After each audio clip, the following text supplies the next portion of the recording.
Hey everybody, welcome to Don't Make Me Come Back There. We are a funny podcast about family. My name is Dustin Nickerson. I'm a stand-up comedian, the host of the aforementioned podcast, and alongside me on the due south wall of our state-of-the-art recording studio / our bedroom is my lovely wife, my co-host, very talented artist, and just overall great gal, Melissa Nickerson. Hey there. Thanks for tuning in, everybody. Backseaters, we appreciate you. We sure do. We really do. Yep. Wherever you may be listening to this podcast right now, you are in a dressing room at Ross. You are, because I tried on some new flannels this last week for the shoot that I did with Kev, which we'll talk about probably. And I wish I had AirPods. That's nice. I think a dressing room is a great time to have AirPods, especially if you're doing like a bigger outfit. You're doing like a wardrobe revamp. Yeah, you know, if you're looking at just like, oh man, I want to get some extra things, and I gotta get a bunch of new clothes, not just like one shirt. So if you're in a dressing room right now, not to be creepy, we're happy to be there with you. If you are at the dinner table with your children and too much sensory overload, if you are not your best moment checking in a guest at a hotel right now, if you're at work, if you are a flight attendant on an airplane, if you are a flight attendant, welcome. Please pause us and give that child that orange juice they want so bad. Maybe you do like Instacart at the grocery store. Yes. So you are getting someone else's groceries. Yeah. Maybe you are sitting in the Target pickup spot and I keep making you go do that with me. In any second, you're going to be startled by the person knocking on your window. I keep doing Target pickups with you. Yeah, you really do. Sneak them in. Well, yeah, because yesterday we were like, hey, let's go get a coffee and like maybe like a lunch. And you're like, we get in the car and you're like, you got a Target pickup in you? And I was like, you trickster. Sly dog. You trickster. So thanks for tuning in, everybody. We really appreciate it. I want to start off with an announcement for you guys. One, it's a twofold announcement. It's a time of transition. This is the last time we will be recording here in our state-of-the-art recording studio / our bedroom because starting next week, starting as in February 7th and 8th or whatever date those are, we will be recording in a new space. We have rented a space that we are renovating as a studio. That's right, this week. By we renovating, I mean Melissa will be in there painting all week. By renovating, I mean painting in between all my children's appointments. And we are very excited that means we will have the big thing that comes from that is an upgrade in video quality. So instead of me recording on a janky tripod on our iPhone and doing clips, is we will have full video production. Full video episodes will be available on YouTube the day of the day the podcast releases, and in addition to more clips, because people like watching podcasts. And you know what? Instagram likes videos. And Instagram likes videos. So our podcast has been growing. Downloads have doubled since this time last year. We are so incredibly grateful and humbled by you. We have no marketing dollars behind us. We are not a part of a major network or a minor network We at all. are not on a network.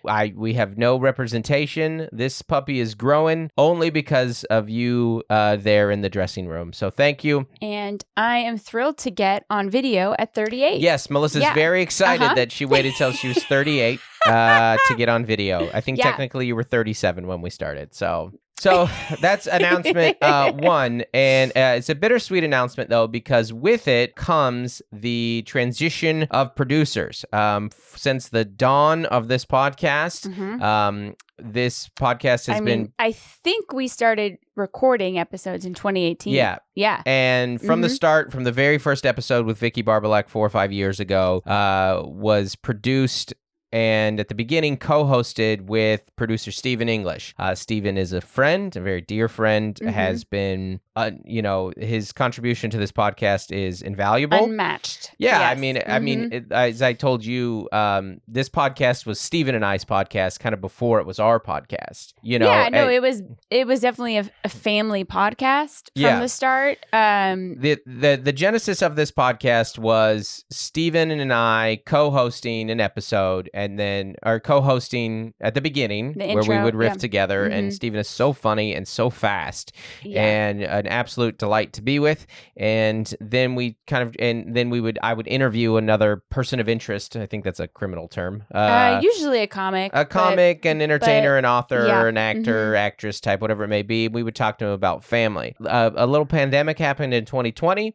We'd also kind of grown weary of guests because there's a lot of guest-driven podcasts, and decided, I think, what might separate us and what might be more interesting both to us and hopefully the listeners is to be us and kind of talk about our family. And at that point already, we had kind of gotten to the point where Steven and I would like co-host sometimes over the phone. I was traveling more.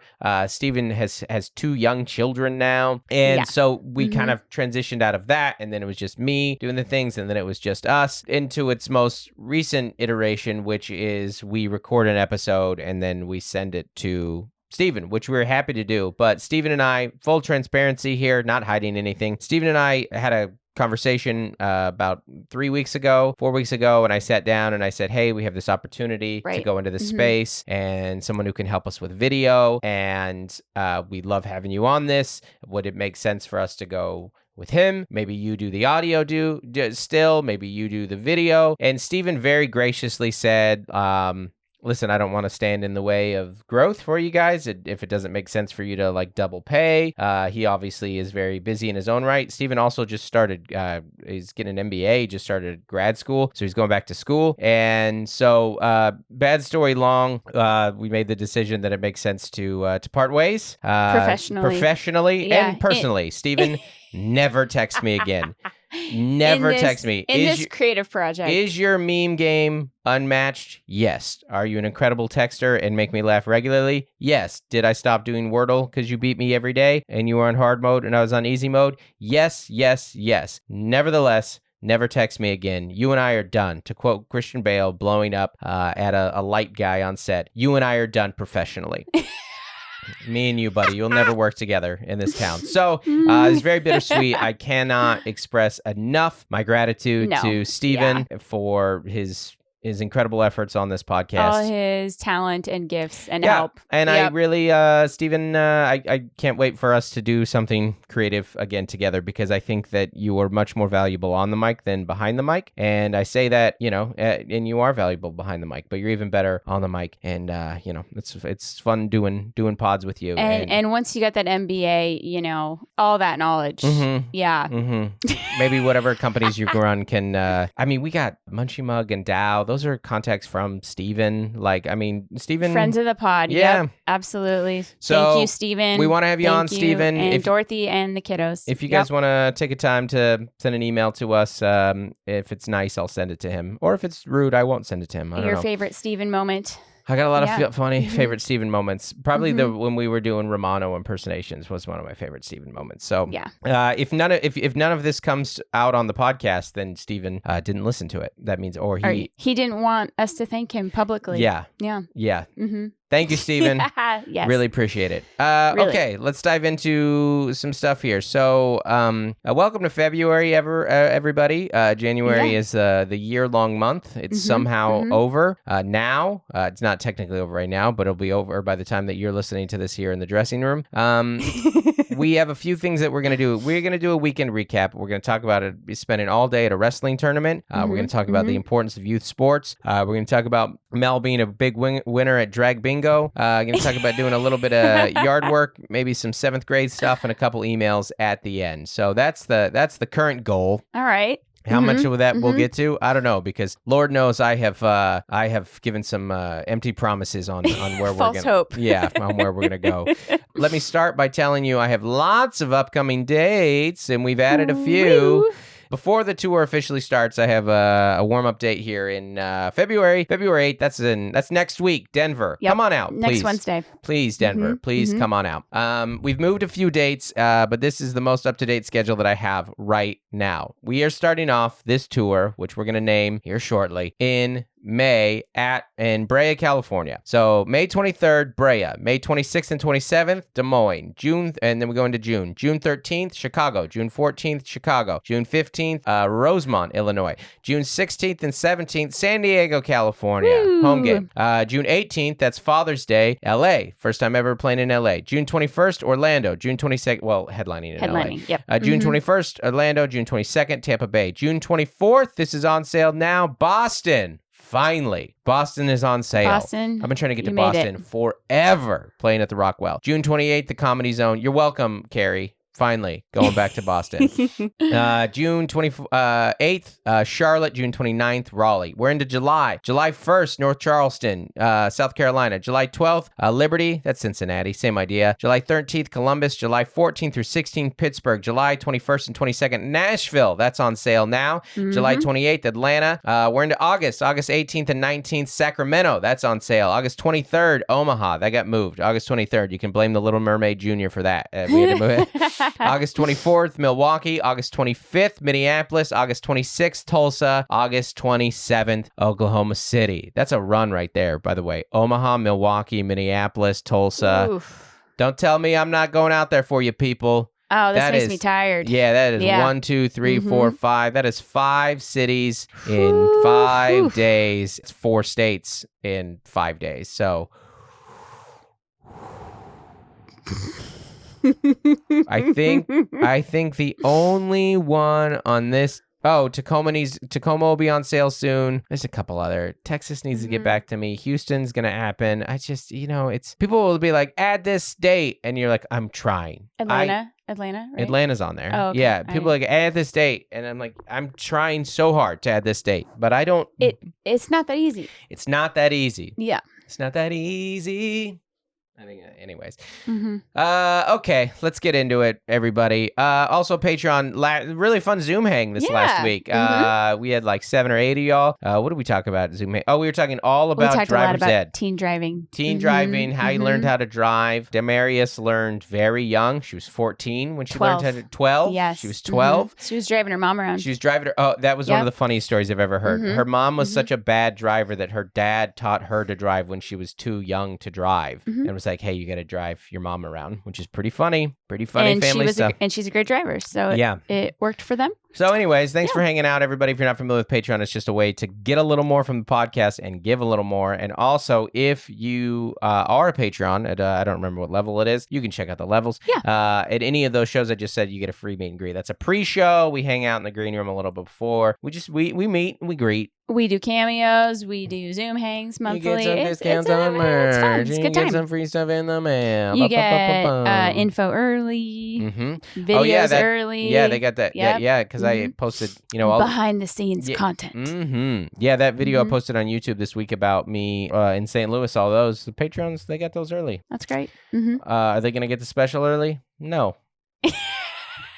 They're not, but they know when it's coming out. They know stuff about it that is not public. That's true. Yep. They're in the know. They're our little secret society. Yes. The Nightingale. Nightshades. Yeah. I finished Wednesday. Dustin finished Wednesday with Claire. So my Bingo Dingo review is 4.8. It's great. Yeah, I did 5 out of 5 for Wednesday. Yeah, Wednesday's very good. It's very good. It did my 8-year-old spoil a lot of it. So much, including the biggest reveals of all. But still good. Good. I kind of half watched this the second time with you, and it held up. There's little Easter eggs when you watch it the second time. So kudos to Netflix and Tim Burton and all those famous folks. They get a bright future. Yeah. Netflix and Tim Burton. You two stick with it. You got something here. You find your way. Let's do a weekend recap. I was not on the road this last weekend. It was weird. It was weird. It was stressful. I have multiple canker sores now. I did not get all the sleep I usually get. That's true. You sleep less when I'm home. Well, I got to get up at 6:45 with all these children. And sorry about our good marriage. Yeah. I have to catch up on the weekends, except for when there's wrestling tournaments, and I have to get up at 5. Well, the good news for you is I leave tonight. It is Tuesday. I get on a red eye to Boston. There's a direct red eye to Boston from San Diego on Delta. I think I'm gonna Boston. It's a good song. Some snow would be nice. Can't even pretend.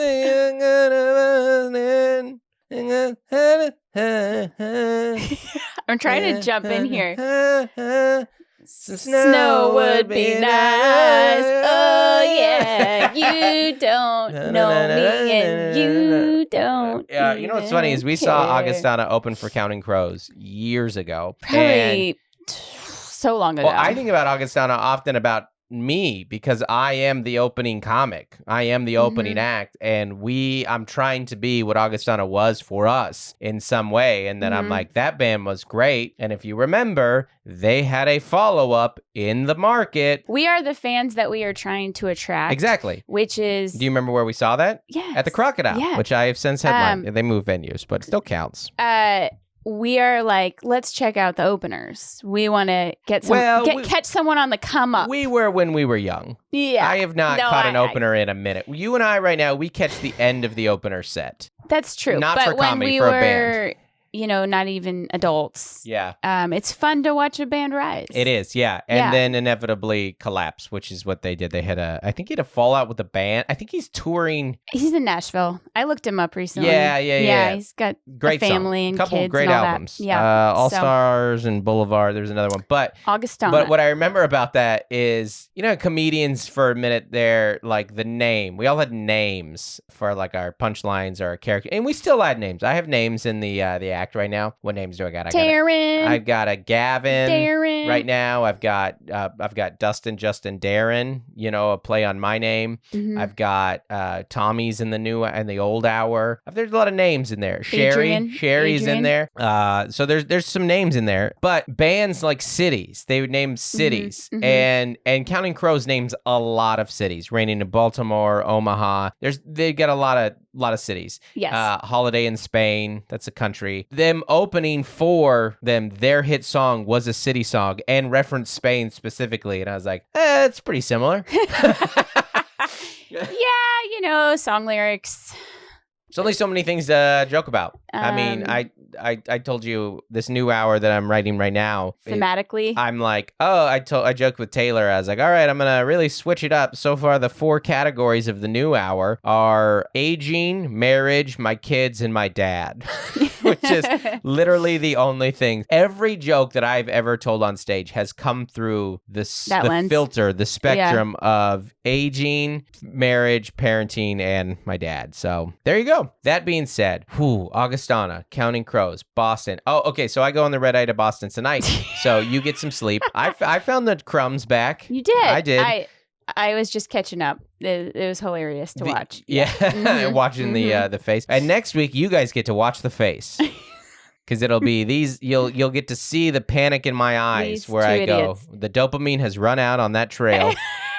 And these 2 idiots have to find their way back. I do have to say, yesterday we had a Zoom doctor's appointment, and me and Claire were sitting in this is space. So funny. Oh, well, one, we broke a stress ball. Right. It went all over the floor. Never a good sign. Never a good sign when you break the stress ball. The doctor came on camera. She's like, do you need a minute to vacuum that up? And we're like, no, Claire will just sit crisscross and not touch all the balls on the ground. And then I have like a whole gallon Ziploc now that I keep. It's got every fidget, every mint, every fruit snack. It's like the treasure therapy putty. It's like the treasure chest at the dentist office. Yeah, and we are all playing with it. That's the thing. We were in this was I might have to bring it to the podcast studio. I mean, honestly. I mean... Is that distracting? No, well, because I'm performing on these things, so I get pretty on, but... No, that's true. I usually play with my phone. My phone has like a little device on the back, that I play with most of the episodes. So I don't know. Maybe I have to cut that out too. I don't think you can fidget during the episode. I think that's visually a little... I agree with you. I just thought it was so funny I thought it and on brand for us. Well, I thought it was... when you first introduced them, I'm like, sign me up.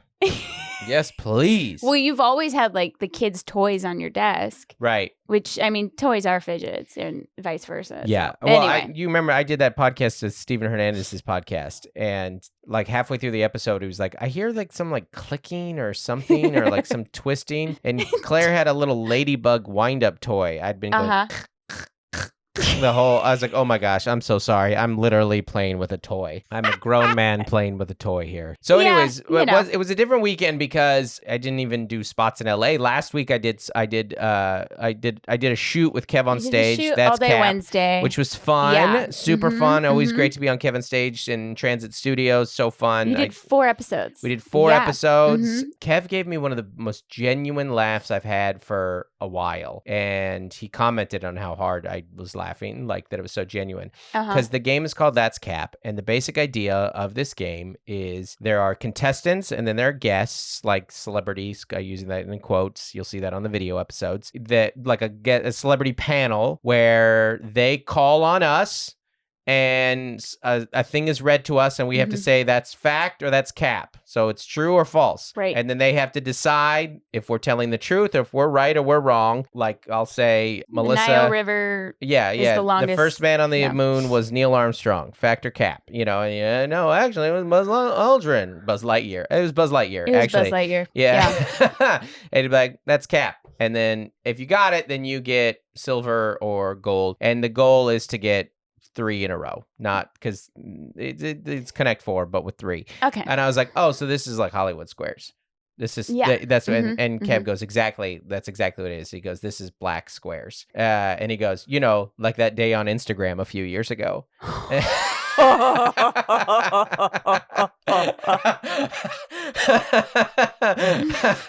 And I laughed so hard. It was a fun shoot in general, and what I learned is I am a good liar. That's what everyone said. They said, because there were a couple times where people were like, because there were a few answers that I knew, there were a few answers that I had no clue confidently wrong. And the most thing that happened, there were a couple times where I just straight guessed and was right, and so nobody had any idea. I'm excited for you guys to watch the episodes. One will be free on YouTube, and the other will be on Kev's Kev on Stage app. There was one answer. They couldn't read you. There was one answer where someone goes, I know you are wrong. Like, I know you are wrong, but your lie was so good that now I'm not sure.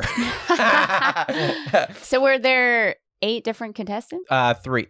Yes. There were 8 different contestants. Nice. Yeah. That's great. But then they were the guests. They were the audience when they weren't on, and so that's fun. So I think by the end they kind of, they're kind of getting you. Yeah, I was nervous though, and like that's a huge pressure thing because you told me Mel, you didn't have the questions ahead of time. No, so that you couldn't prepare. There's no preparing. It was pure improv. I was like knee shaking nervous, which I was too every time I've done a set there, because you're like, this is high pressure, and I felt more comfortable on Corden than I did, in that environment, because you're just like, I'm just riffing. And it has to be knee jerk, and everybody is looking at you. Everyone just going like, not jokes I've prepared and done. By the time you do your late night set, that thing's been everywhere. You've done that those jokes a million times. It was fun. Friday, and Saturday, I did like a local spot over the weekend, but I did yard work. We were around. We had to beat the rain. We being you. I didn't help this time. I didn't help with the yard work. Well, and it's been raining a lot, so it was more just like a normal, just kind of like knockdown. I'm still sore from said yard work, but I did do the yard work. It got done. Yeah. A classic Dustin Nickerson line. Is it fixed? It's better. I wouldn't put my weight on it. It's fine. But the big thing that we did is on Saturday, Joel had a wrestling tournament. Now, I've caught several of Joel's matches this year. So he's got the dual meets, which are just 2 teams. Yeah, the dual meets you usually I can catch on Thursdays if I haven't left town. Yeah. But on, Saturday, I'm never home. Yeah, and sometimes they're Friday and Saturday. Right, right. Depending on the tournaments bracket. Yeah, exactly. And so I knew I had a chance to catch 2, maybe 3 tournaments this year, and this was one of them. So you didn't fill the weekend. Yeah. Didn't fill the weekend. And Joel, if any parents here, or any people really listen in general, you're familiar with the concept of these all-day tournaments, but it's so much different as a participant because you're participating. It's brutal. Don't get me wrong. I mean, Joel. It's brutal. Joel had to get up at 5:30 on a Saturday. He had to be there at 5:30. He had to be there at 5:30. Yeah. So at his high school. No, he had to be there at 5:50. He had to be there at 5:50 because our alarms went off at 5:30. And he was already awake when I got there, and we drove him in. I mean, on a Saturday, that is awful. I'm not awake at that hour unless I'm catching a flight or I'm still awake. And they have to weigh in and then sit around, and it's team bonding and all that too, and they're nervous. He didn't put up much of a fuss about it. There was the making weight issue, which is a real mama bear thing because there is a cutting weight culture within the bigger wrestling thing. It's not what it used to be, but the higher levels it does get intense. But the coach was pretty clear, like, listen, you're kind of in between weights. You're probably going to do better if you trim 2 pounds. And, he's going to be on varsity this week because he did, if he does trim a couple pounds. That's just kind of how wrestling goes. I said, they're not asking him to like cut out food. They're just telling him stop eating junk food. And you said like, that's telling a teenage boy to starve. And I think that's so funny. I think the idea that because you are so right. Because as an adult, I'd be like, just eat some fruit, Dustin. Just eat some fruit. But telling a 15-year-old boy and we're old and we have self-control. But to tell a 15-year-old boy not to drink soda, eat chips, eat candy, cookies, you're telling him to starve. Cereal. He sent you Cravery deals today, right? Yeah. This poor kid is sending you cookie coupons. I told him, I was like, Thursday night, you can have cookies, Cravery cookies. No, it's very hard for me because I meal plan and I buy the groceries and he's a big eater. I think teenagers are just always hungry. They can always eat. Yes, 100%. And he doesn't pack a lunch. He doesn't want a lunch bag. There's free food at school. He has spending money and off-campus privileges, right? Right. So it's just like a bag of chips here and a, whatever here. And Starbucks is across the street from his high school. Like I had cut up like veggies and fruit. I'm like, take these, you need to eat. Yes. And he left a bag of bell peppers in his backpack all weekend. So funny. And discovered it Sunday night. Melissa. And his Chromebook, all his papers, his wrestling equipment, everything smells like bell peppers in his backpack. And so we're dealing with that. And then he put some of the baggies that I'd made in the fridge last night and then did not take them today. Yeah. So like there's just, he's eating a lot of oatmeal. That's good. But he has to plan ahead and prep and pack. And he really only has another week and a half that he has to do this. Yeah. And I think this goes into a topic we've been discussing is being able to compete. CIF is, like the county level, right. The league level here in SoCal. Not a lot of kids get to make CIF. If you think about like a high school varsity soccer team has, 15 players, Right, And maybe you make CIF, but maybe you don't get put in. Right. Because you're not a starter. Exactly, yeah. And that means they have a JV team and a novice team and like a PE team, like a rec team. Like there are, so to compete in CIF as a high school athlete is such a privilege. Yeah, and then hopefully what masters and state and all that kind of thing. Or just any of that high level. Yeah.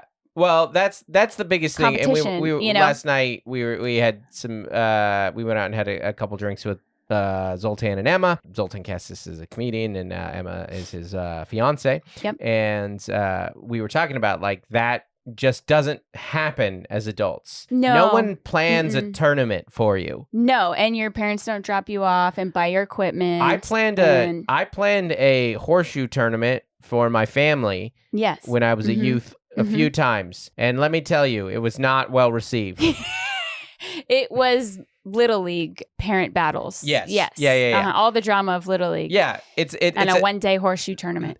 You know what? Recreational activities are hard to come by as an adult. At the end of that tournament, the guy on the announcement goes, hey, I just want to say thanks to all the tournament organizers who made this happen here at the school. And, this is a lot of work. This is like the 17th year and it keeps growing. And I applauded louder than any of the wrestlers. I was like, that is a lot of work. So much work. Wait, I mean, when you came in, it's 6 mats. 6 mats. And that's not even that big compared to some From tournaments. 9 to 5. Yeah. And it flows and your kid's up. And that was one of the funniest things is like Joel told me yesterday, is like, I kept being wrong on when I was up. I kept not being able to figure it out. And I was like, yeah, because there was 2 times where you told me we had 30 minutes and I walked in 7 minutes later and you were wrestling. Well, and thankfully he didn't miss a match because that does happen. Like you have to pay attention. And last year, it was harder. He was a freshman. They would only let you in for your player's match, and then you had to leave again because of COVID. Yeah. And now they have grandstands or not grandstands. They have stands. Yeah. They were grand.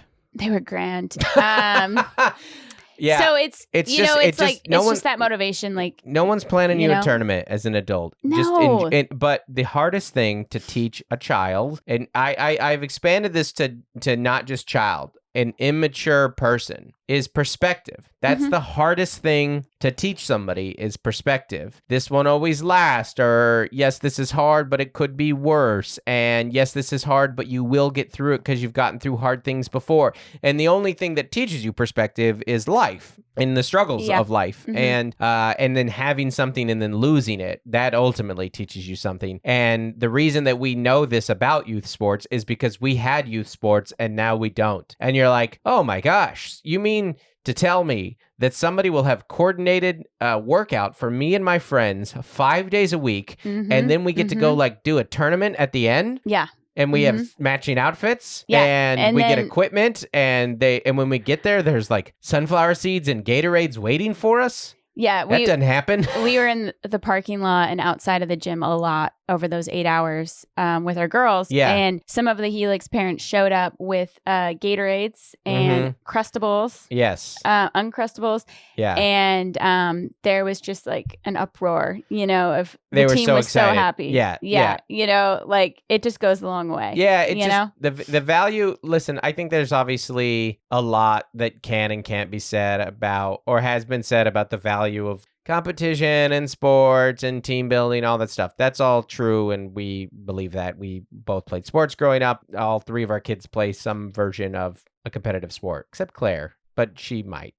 Well, Kung Fu's not good. I guess maybe eventually. It doesn't matter. It's a self the point is, competition. You're trying to gain the skills. Exactly. Yourself. Yeah. I know, I'm like, should she get into soccer? But the more so, I guess our angle at this point is like, enjoy this, because this just doesn't, the last kind of, there are like adult leagues and stuff, but that's not the same. And you have a job and...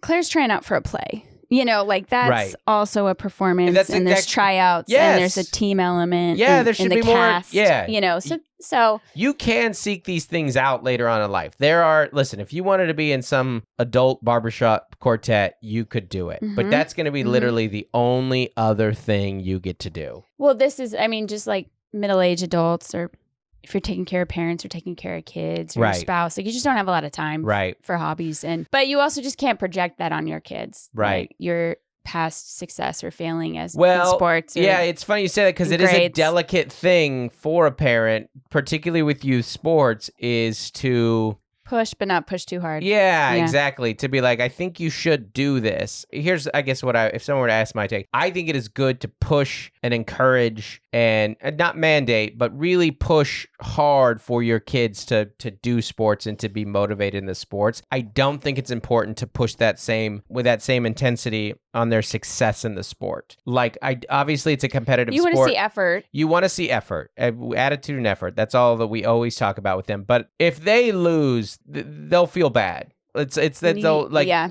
You don't need to put... People have bits about that, about getting participation trophies of like, hey, we knew we lost. None of us felt good about this. No, we all, when you lose. You don't need to be hard on your kid, because they're hard on themselves. Joel in particular is very hard on himself. Yeah. And that's what it looks like when, we kind of console him. And I think early on I was a little more like, do it, you gotta, like I was never that too much, but I was like kind of maybe like a tiny bit harder on the winning and losing stuff. Never enough. No, I think it's just like there's pride there. Right. In the parent and you just go like, hey, they're learning the lesson. They're learning it, yeah. They might be learning a bad lesson from you, right, yeah. Well, that's what I was going to say is like if your kid got there and they worked hard to get there and they tried their hardest, you're just going to lose sometime. That is a good life lesson that like, you lose.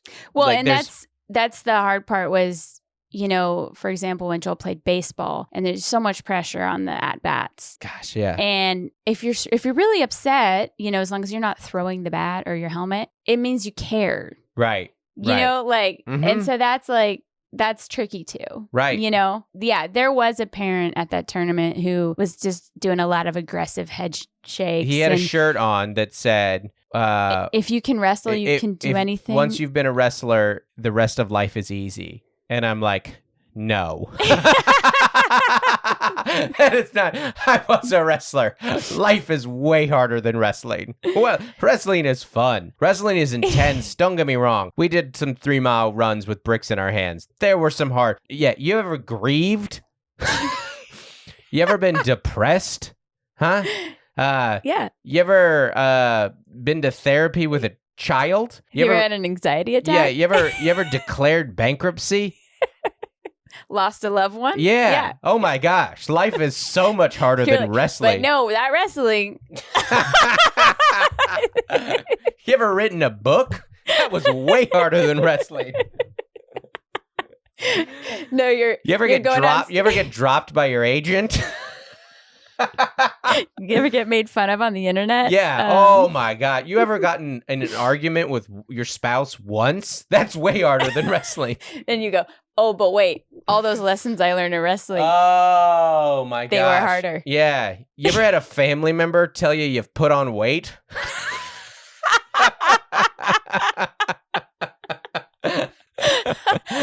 That'll make you cut.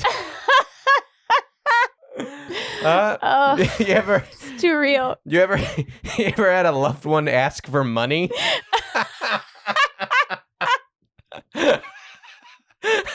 Just wishing to get back on that wrestling mat. I would kill to wrestle.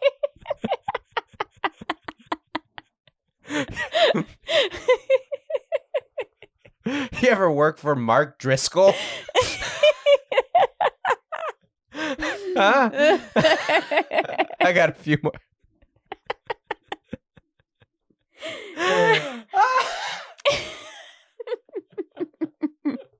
Anyways, that was what we pointed out. And this is like a bit that I'm going to work on.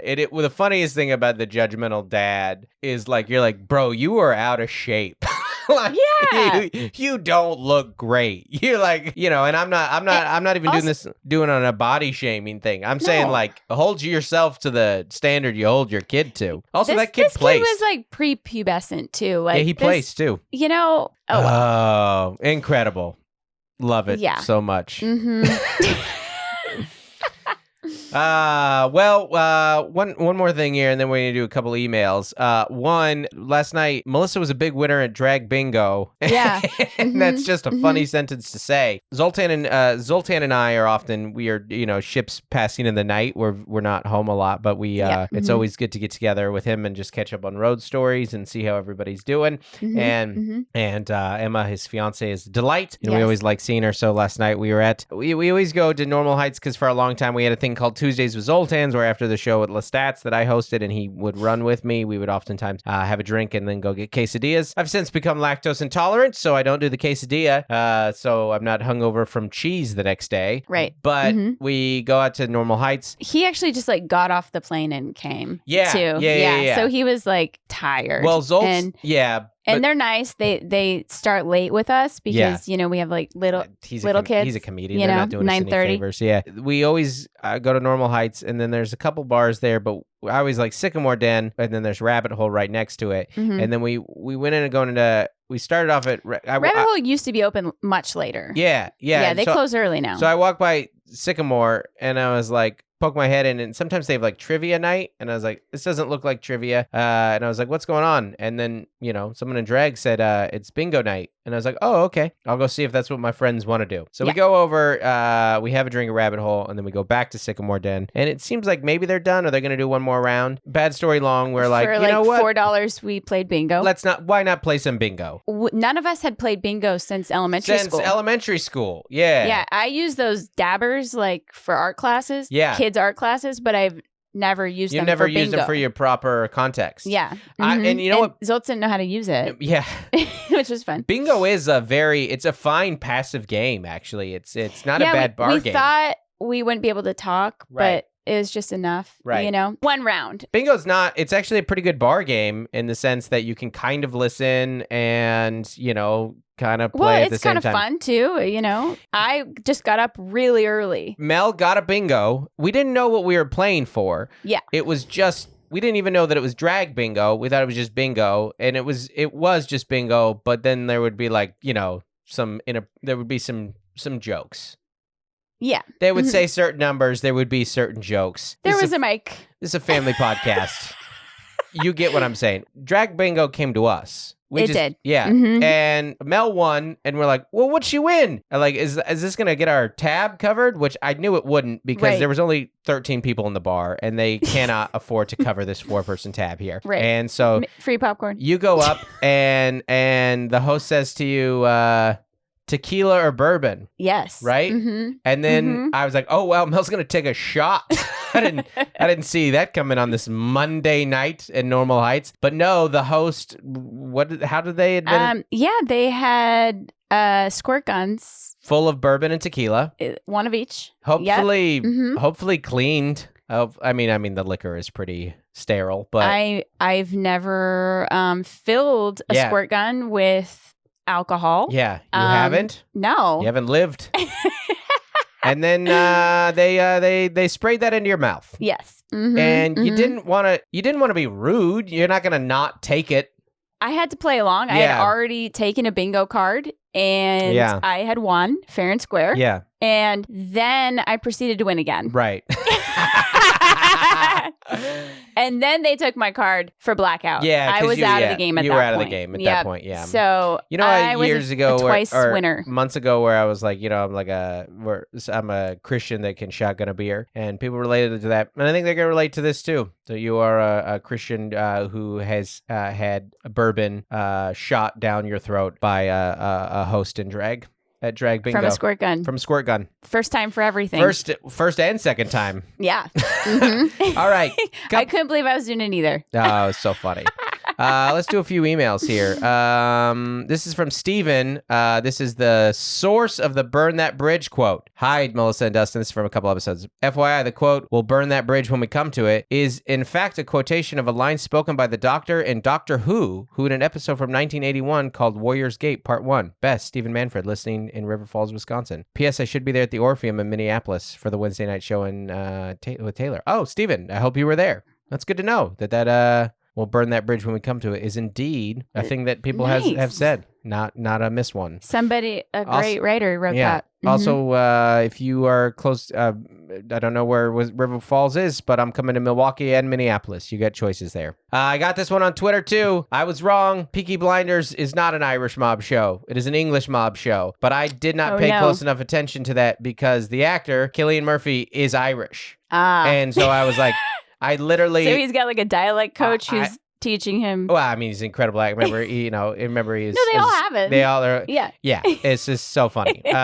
Anyway, she said, been listening to the pod for over a year now, and every year it's like catching up, or every week it's like catching up with my friends. Dustin, I saw you and Taylor when you came to North Charleston, and you crushed it. I'll be back there this summer. The police husband with his multiple underpants joke killed me. I was telling you about that. It was lovely to meet you and have you sign my book. Anyways, I'm just a few minutes into this week's episode, and I felt the need to email you. You mentioned how you were watching Peaky Blinders and are going to make a joke about it when you're in Ireland in April. You said the show was about an Irish mob family. Maybe triple check that. As a Peaky Blinders fan myself, I believe the family is from Birmingham in England. That is very true. They eventually might have beef. Cillian Murphy's Irish, but Tommy Shelby is British. Just looking out for you. Hopefully it's not coming across. Those internet people are jumping over you for grammar. Correct? Thank you for both making me laugh every week. I often listen while walking my dog. There we go. And I've had neighbors give me funny looks for literally laughing out loud. Love your authenticity. So relatable. Thank you very much, Caitlin. Caitlin, yep, that is a pure just me being dumb. I tried to come up with a way where I could cover this narrative, but I can't. And when they said like Birmingham, I was like, oh yeah, there's probably a Birmingham in Ireland. I didn't look that up. I know it's not about Alabama. Listen, I'm not that many episodes in. I bet at a certain point, because there was like... they were going to have bangers and mash? A lot of them have PTSD, and I'd be like, I gotta look up what war that was. So I know what I'm seeing. But again, I'm only a couple episodes in, and I have the whole setting wrong, so I'm way off. But anyways, thank you for the email, Caitlin. I hope to see you in North Charleston this summer at Comedy at the Sparrow. Okay, This one is from Brandon. Last one. All right. Subject. This is, for those new listeners, this is when we were having the hamster, fish, guinea pig, turtle debate. I'll tell you the update on this after we Small read this. pet in the home. Yeah. Mm-hmm. Hey there. Hey, Brandon. How are you? In the middle of 2021, our girls begged to have a fish in their room. My wife and I agreed to it and started that adventure. I help the girls feed the fish when they wake up and when they go to sleep. I change the water every other week. I prep the water with the unnecessary chemicals about 24 hours before. The necessary. That makes sense. Mm-hmm. About 24 hours before, and then let it sit. And that really only takes about 15 minutes. And that includes scrubbing the algae off any of the objects in the tank as needed. Fish are fine. Our male fish is named Daisy, and they're living their best life, probably. The verdict has been fish because they're so low maintenance in comparison. What we have landed on is we have incentivized our children. Claire really wanted this for her birthday. Her birthday is in a few weeks. February 21st? Yes. February 21st, but she's like wants to do a theme park day with a friend and have some friends over. And we're like, hey, that would be all that. The fish would be the main thing you got. So what we did is we said, if you do a good job while we're in Europe, we'll get you a fish when we get home. And she goes, okay, good. And I also told the kids that we get them a nice pair of shoes if they do a good job while we're gone. And the teens and shoes and fish, baby. That's how you get your kids to be good. I don't know where we're going to get Grandpa, but one more just giant thank you to Steven. We appreciate you so much, Steven, for all your love and work and dedication into the podcast. We love and cherish you, buddy. And thanks so much for listening, everybody. We'll see you out on the road, and you will see us next week. That's right. Actually see us. Do you get it? Do you get the C? I do get it. You won't see us in the dressing room, though. That's creepy. Thanks, everybody. All right, bye. Hey, everybody. Thanks for listening. Want to give a special shout out to our As Essential as Oils patrons. That's our $25 a month and up level of patron. So, Rachel Wilson, Trey Turner, Nathan and Jennifer Merritt, Adam Bush, Jennifer Ashley Downs, Juliana Smith, Jordan Cohen, Code to Grow, Courtney Ebling, Lori Amos, Dave Cox, Isaac Teron, Farrah Journey, Bonnie Galiendo, Carrie Teague, Avril Griffiths, Jessica Sewell, Rachel Kennedy, Damarius Diaz-Stevens, Nicole Carraz, and Tiffany Payne. Thank you so much for your support.